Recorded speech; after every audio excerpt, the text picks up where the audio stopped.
Hello दोस्तों, स्वागत है आप सभी का आपके अपने यूट्यूब चैनल प्रतिष्ठा हिंदी ज्ञानधारा में। तो हमारी जो इस समय सीरीज चल रही है वो चल रही है यात्रा साहित्य पर। और यात्रा साहित्य का जो टॉपिक है वो मैंने लिया है सरस्वती पांडे गोविंद पांडे की पुस्तक से। इसकी अभी एक क्लास आ चुकी है जो कि कल ही अपलोड हुई है वीडियो। आज ये दूसरी क्लास है। जो भी लोग यात्रा साहित्य यात्रा साहित्य जो विधा है, जिन भी लोगों की को यात्रा साहित्य वाला टॉपिक याद करने में दिक्कत होता है वो जो है मेरे चैनल से जुड़ के सारी रचनाओं को अच्छे से याद कर सकते हैं। क्योंकि मैं जितनी भी रचनाएं इसमें पढ़ रही हूँ सबको ट्रिक से ही याद कराने का प्रयास कर रही हूँ कि ताकि जितना हो सके आसान शब्दों में और अच्छे से हम चीज़ों को याद कर सकें।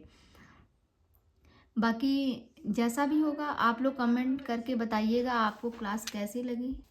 तो क्लास की शुरुआत करने से पहले अगर आप चैनल पे फर्स्ट टाइम जुड़े हैं तो प्लीज़ वीडियो को पूरा देखिएगा।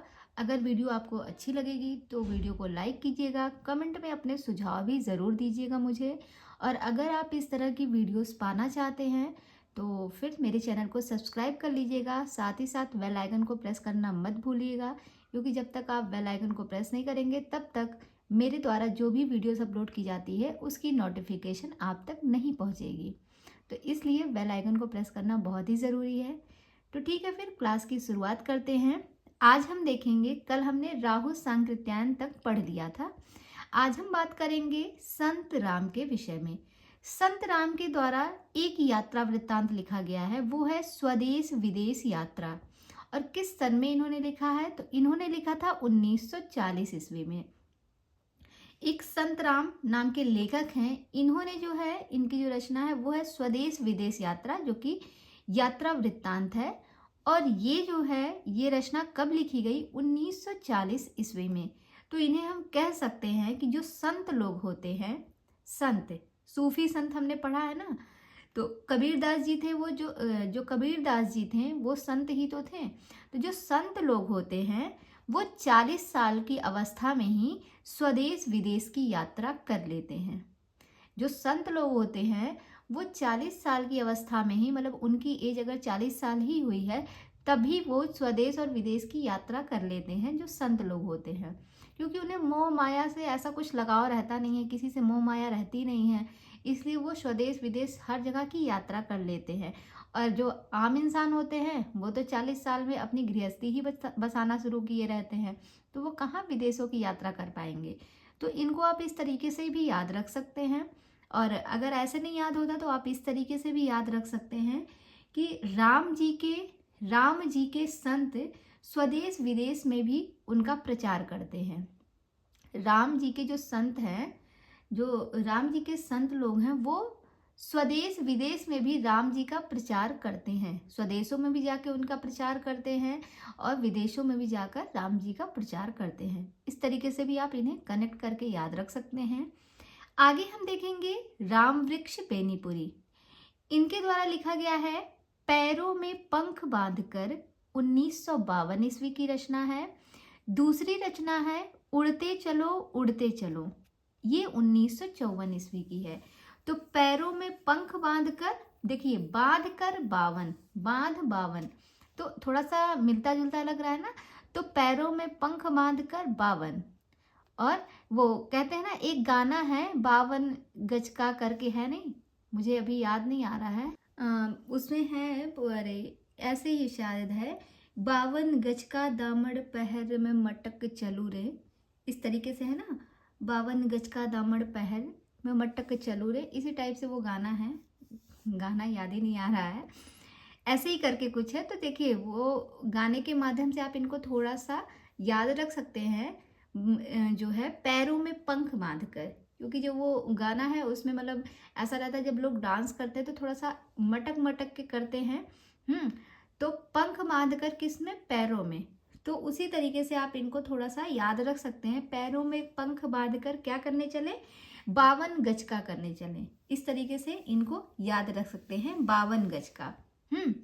तो थोड़ा सा कनेक्ट हो जाएगा। और दूसरा है इनकी रचना जो है वो है उड़ते चलो, ये है 1954 ईस्वी की रचना। तो इनको हम जोड़ेंगे। देखिए, राम वृक्ष बेनीपुरी, यहाँ से आप वृक्ष को ले लीजिएगा क्योंकि एक ही ऐसे लेखक है जिनके नाम में वृक्ष आता है। तो जो वृक्ष है, तो कहते हैं ना, वृक्ष के पैरों में पंख बांधकर उड़ते चलो उड़ते चलो। इस तरीके से आप इनको जोड़ लीजिएगा। वृक्ष के पैरों में, यानी वृक्ष का पैर क्या है, जो उसकी जड़ें हैं, तो कह सकते हैं वृक्ष के पैरों में पंख बांधकर उड़ते चलो। कहाँ चलो? 52 गज का। हाँ, पैरों में पंख बांधकर कहाँ चलो? उड़ते चलो। इस तरीके से याद हो जाएगा राम वृक्ष बेनीपुरी का। आगे हम देखेंगे भगवत शरण उपाध्याय, इनकी रचना है वह दुनिया में, ये 1952 ईस्वी की रचना है। और दूसरा है कलकत्ता से पेकिंग, 1955 ईस्वी की रचना है। कलकत्ता से पेकिंग 1955 ईस्वी की रचना है और वह दुनिया में 1952 ईस्वी की रचना है। तो इसमें को कह सकते हैं, हम जोड़ सकते हैं, यहाँ से इनको लीजिएगा कि कलकत्ता से पेकिंग करके कितने लोग? 55 लोग। यहाँ समय दिया है तो यहाँ से आप इनको भी जोड़िएगा कि कलकत्ता से पेकिंग करके 55 लोग भगवान की शरण में आते हैं, अर्थात वह दुनिया में, यानी कि उस दुनिया में आते हैं, भगवान की शरण में आते हैं। तो भगवान की शरण में आ रहे हैं यानी कि भगवान के पास जा रहे हैं। भगवान की दुनिया दूसरी दुनिया है। तो इनको हम इस तरीके से थोड़ा सा कनेक्ट कर सकते हैं कि कलकत्ता से पैकिंग करके कितने लोग? 55 लोग जो है भगवान की शरण में आते हैं, अर्थात वह दुनिया में आते हैं। तो इस तरीके से याद हो जाएगा।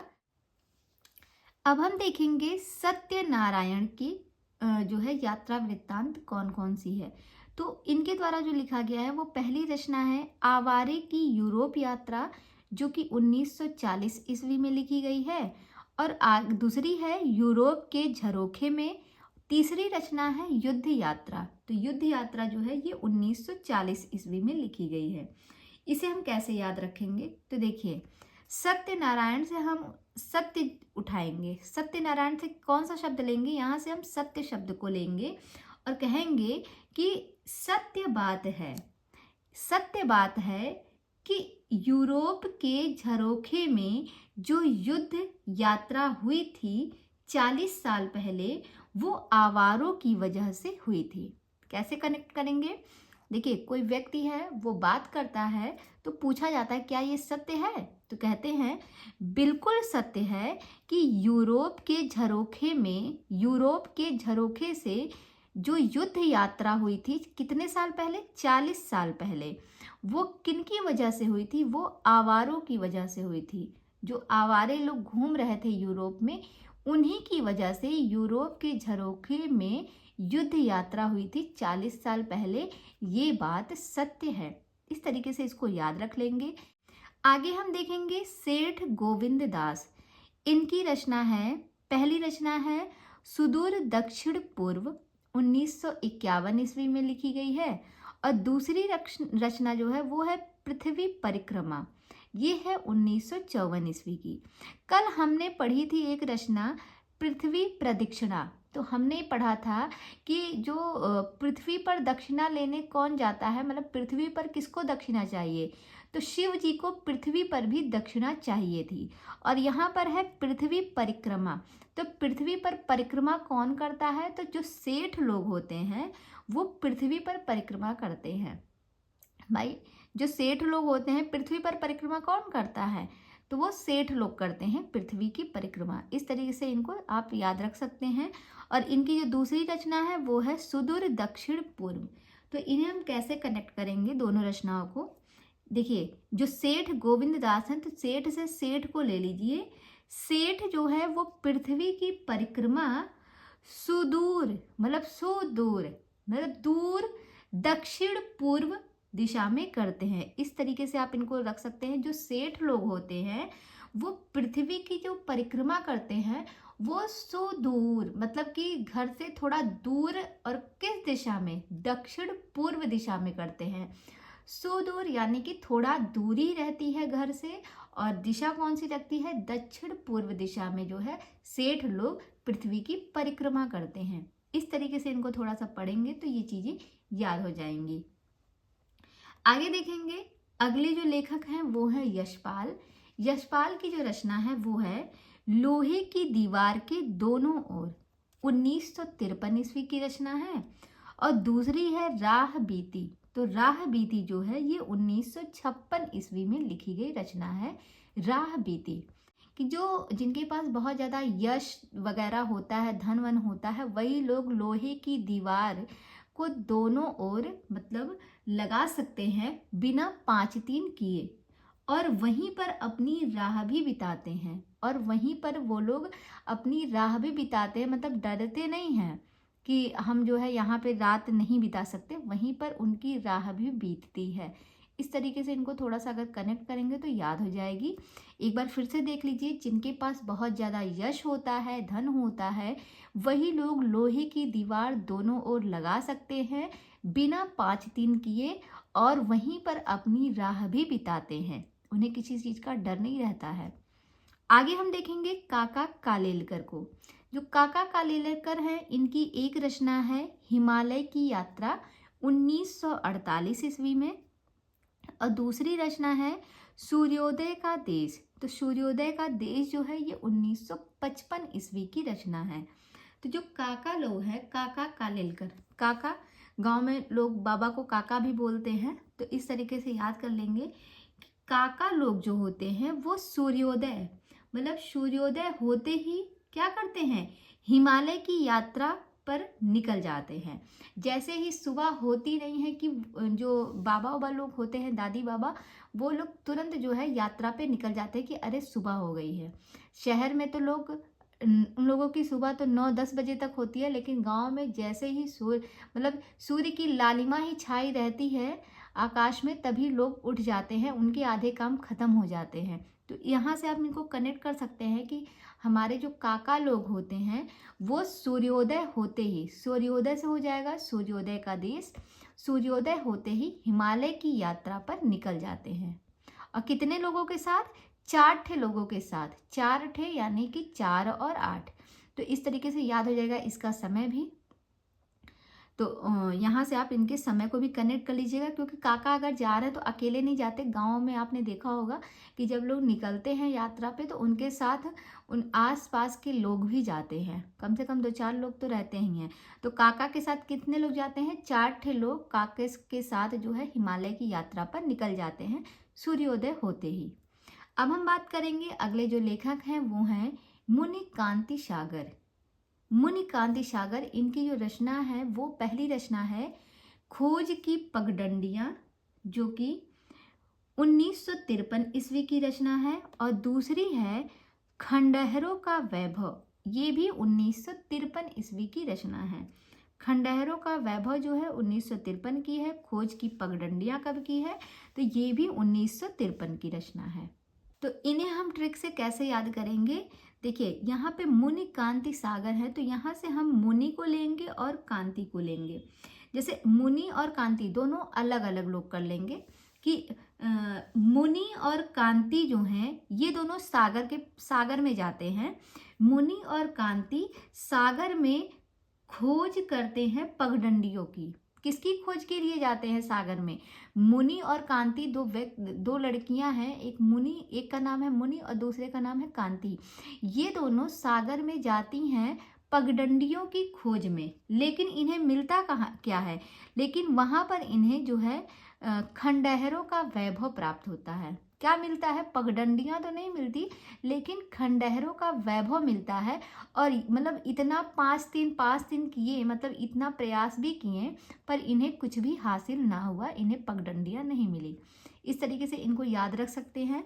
एक बार फिर से देखते हैं, मुनि और कांति सागर में जो है खोज करने जाते हैं पगडंडियों की, लेकिन वहां पर इन्हें जो है खंडहरों का वैभव मिलता है। क्या मिलता है, खंडहर का वैभव प्राप्त होता है।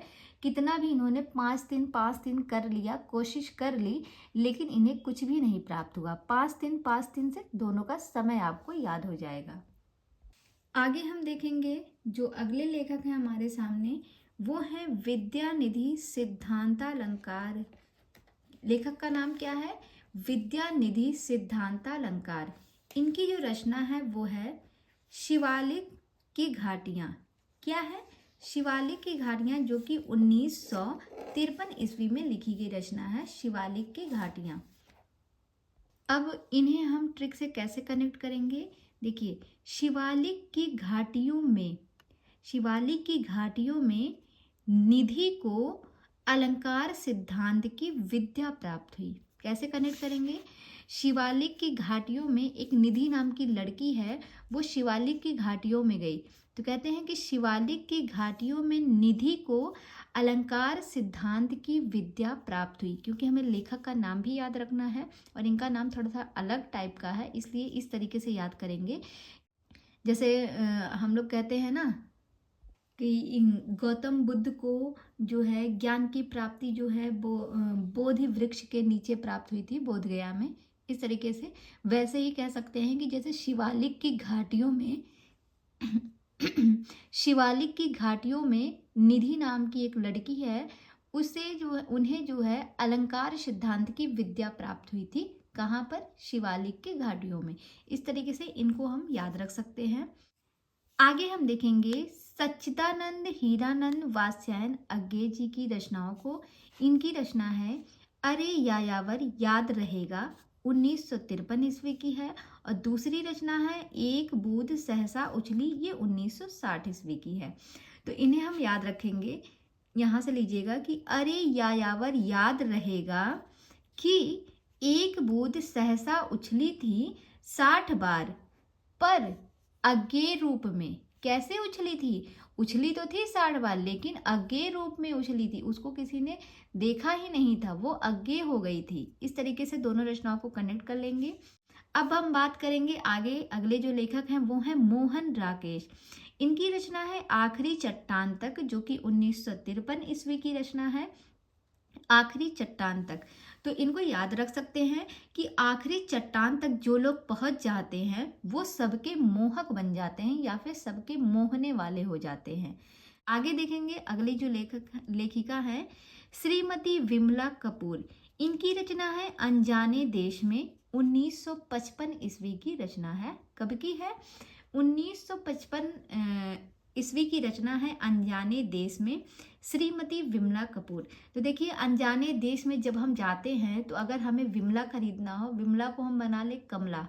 कमला पसंद जानते ही हैं आप लोग, कमला पसंद। अगर विमला को हम कमला बना दें तो अनजाने देश में आप जाइए तो आपको जल्दी मिलेगा नहीं, लोगों से पूछना पड़ेगा। अनजाने देश में आपको विमला हो गया, कपूर, पूजा पाठ के लिए अगर कपूर की ज़रूरत है तो वो भी नहीं मिलेगी, और अगर मिलेगी भी तो बहुत, उसके दाम जो होंगे बहुत ज़्यादा होंगे।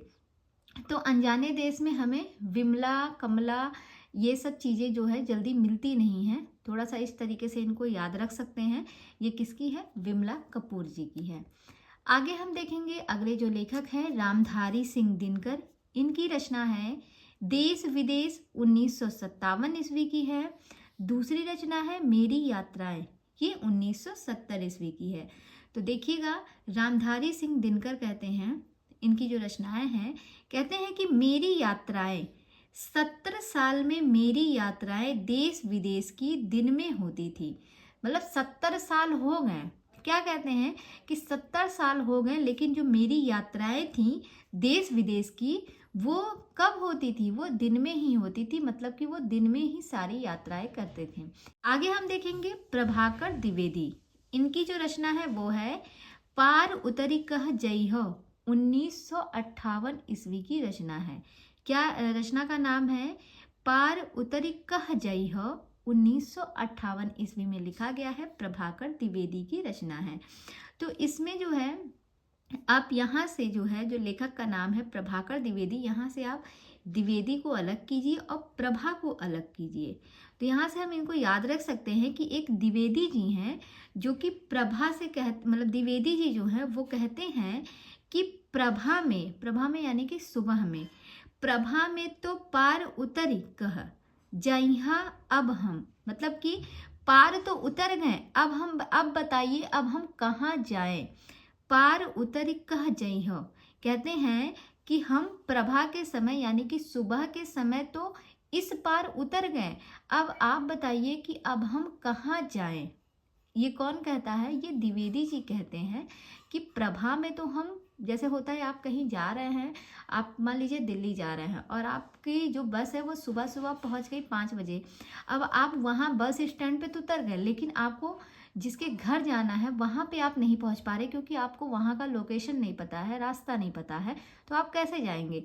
तो बस उसी तरीके से इनको भी आप याद कर लीजिएगा कि द्विवेदी जी कहते हैं कि प्रभा में तो मैं पहुंच गया, लेकिन वहां पहुंच के मैं इस पार तो उतर ही गया, लेकिन अब हम कहाँ जाई हो मुझे कुछ पता ही नहीं है। इस तरीके से याद हो जाएगा। ये प्रभाकर द्विवेदी की जो है रचना है। आगे हम देखेंगे भुवनेश्वर प्रसाद भुवन को। इनकी रचना है आंखों देखा यूरोप, जो कि 1958 ईस्वी की रचना है।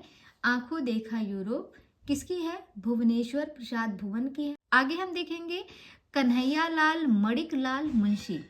कल हमने पढ़ा था मेरी जापान यात्रा, जो कि कन्हैयालाल की थी, और यहाँ पे है कन्हैयालाल मणिकलाल मुंशी। ये नाम अलग है, वो नाम अलग था, तो दोनों के नाम भी अलग अलग हैं, तो थोड़ा सा आप इनको ध्यान रखिएगा कि वो कन्हैयालाल थे और ये कन्हैयालाल मणिकलाल मुंशी हैं। तो इनकी जो रचना है वो है बद्रीनाथ की ओर। इनकी रचना का नाम क्या है? इनकी रचना का नाम है बद्रीनाथ की ओर, और 1959 ईस्वी की रचना है। तो कहते हैं कि मुंशी जी, यहाँ पे लीजिएगा मुंशी को, मुंशी जी कन्हैया से कहते हैं कि बद्रीनाथ की ओर जाना तो लाल मणि लेकर आना। मुंशी जी कन्हैया लाल से कहते हैं, किससे कहते हैं? कन्हैया लाल से। यहाँ पे पूरा नाम इसलिए ले रही हूँ क्योंकि इससे पहले भी एक लेखक और मिले थे जिनकी रचना थी मेरी जापान यात्रा, तो इसलिए आपको कन्फ्यूज़न ना हो, इसलिए हम यहाँ पे पूरा नाम लेंगे। एक मुंशी जी हैं, वो कन्हैया से कहते हैं कि जब तुम बद्रीनाथ की ओर जाना, जैसे होता नहीं, हम अगर जाते हैं घर से बाहर निकलते हैं तो हमारे घर में मतलब हमारे घर के लोग ही बोल देते हैं कि अगर तुम जो है रोडवेज के साइड जाना तो ये सामान लेते आना। वैसे ही इनको भी जो है मुंशी जी ने कन्हैया से बोला कि अगर बद्रीनाथ की ओर जाना तो वहाँ से जो है लाल मणि लेकर आना। इस तरीके से आप इनको याद कर दीजिएगा। मणिकलाल, कन्हैयालाल मणिकलाल मुंशी की रचना है बद्रीनाथ की ओर, 1959 ईस्वी की। आगे हम देखेंगे यशपाल जैन। इनकी जो रचना है वो है यशपाल जैन की रूस के 46 दिन। रूस के 46 दिन 1960 ईस्वी की रचना है। इनको हम कैसे याद रखेंगे? देखिए, रूस के 46 दिन जैन लोग बड़े ही यश के साथ थे। कहते हैं रूस के 46 दिन, मतलब रूस में गए थे कुछ जैन लोग जो हैं वो रूस गए थे, और रूस में 46 दिन थे। कितने दिन थे? रूस में 46 दिन थे, और बड़े ही यश के साथ वहाँ रह रहे थे 46 दिन तक। इस तरीके से याद कर लेंगे कि रूस में 46 दिन तक जैन लोग बड़े ही यश के साथ रहते थे, या फिर यश के साथ रहे थे, बड़े ही यश के साथ वहाँ पे रहे, यानी कि रूस में 46 दिन उन्होंने काटे। किसने? यशपाल ने। इस तरीके से याद हो जाएगा। आगे जो है वो है गोपाल प्रसाद व्यास। इनकी रचना है अरबों के देश में। ये भी रचना 1960 ईस्वी की है। गोपाल प्रसाद व्यास, इनकी रचनाओं को हम कैसे याद करेंगे? तो देखिए, इसमें जो है व्यास शब्द आया है, गोपाल प्रसाद व्यास, और इसमें आया है अरब शब्द, अरबों के देश। तो देखिए, जो अरब शब्द होता है, अरब हो गया, खरब हो गया, हम लोग पढ़ते हैं ना, इकाई, दहाई, सैकड़ा, हजार, 10,000, लाख, 10 लाख, करोड़, 10 करोड़, अरब, 10 अरब। तो ये सब हम लोग किस में पढ़ते हैं? मैथ्स में पढ़ते हैं। और व्यास वगैरह जो होता है ये भी हम किस में पढ़ते हैं? मैथ्स में पढ़ते हैं कि नहीं? व्यास हो गया, वृत्त हो गया, व्यास की दूरी निकालिए, जीवा हो गया, ये सब किस में हम पढ़ते हैं? मैथ्स में पढ़ते हैं। व्यास जो हो गया इसको हम पढ़ते हैं रेखा गणित, और अरबों वगैरह को, इसको भी हम मैथ्स में ही पढ़ते हैं। तो इन दोनों को आप इसी से कनेक्ट कर लीजिएगा कि अरबों के देश में, और जो है ये गोपाल प्रसाद व्यास की रचना है। तो व्यास जो होता है ये मैथ्स का शब्द है, और अरबों शब्द जो है ये भी मैथ्स में ही आता है। इनको इसी से याद कर लीजिएगा, कभी भूलेगा नहीं, आसानी से याद रहेगा। और कब की है? 1960 ईस्वी की है। आगे हम देखेंगे ब्रज किशोर नारायण। इनकी रचना है नंदन से लंदन 1957 ईस्वी की है। कब की है? 1957 ईस्वी में लिखी गई है ब्रज किशोर नारायण की नंदन से लंदन।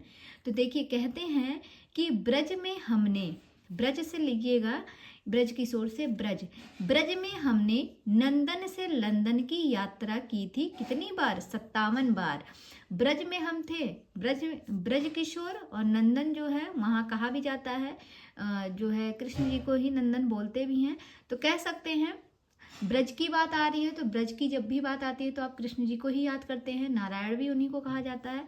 तो कह सकते हैं कि ब्रज में हमने जो है नंदन से लंदन की यात्रा कितनी बार की थी? 57 बार की थी। यात्रा इसलिए बोल रहे हैं क्योंकि ये यात्रा वृत्तांत है, इसलिए आप यात्रा शब्द को जरूर याद रखिएगा कि नंदन से लंदन की बात आ रही है। तो नंदन से लंदन हम कहाँ पे घूमे थे? जब हम ब्रज में थे। तो ब्रज में ही हमने नंदन से लंदन की यात्रा 57 बार की। तो आज की क्लास को हम यहीं तक रखते हैं। कल मिलते हैं, इसके आगे के लेखकों को देखेंगे और फिर उनकी जो रचनाएं हैं, यात्रा वृत्तांत जो उन्होंने लिखा है उसको हम ट्रिक से जो है याद कराने का प्रयास करेंगे। आशा करती हूँ आज आपको ये क्लास पसंद आई होगी। जैसी भी लगी हो आप जो है कमेंट में जो है कमेंट करके बताइएगा आपको वीडियो कैसी लगी है। और इसी के साथ जो है आपसे अब विदा चाहते हैं। आप सभी का बहुत बहुत आभार, धन्यवाद।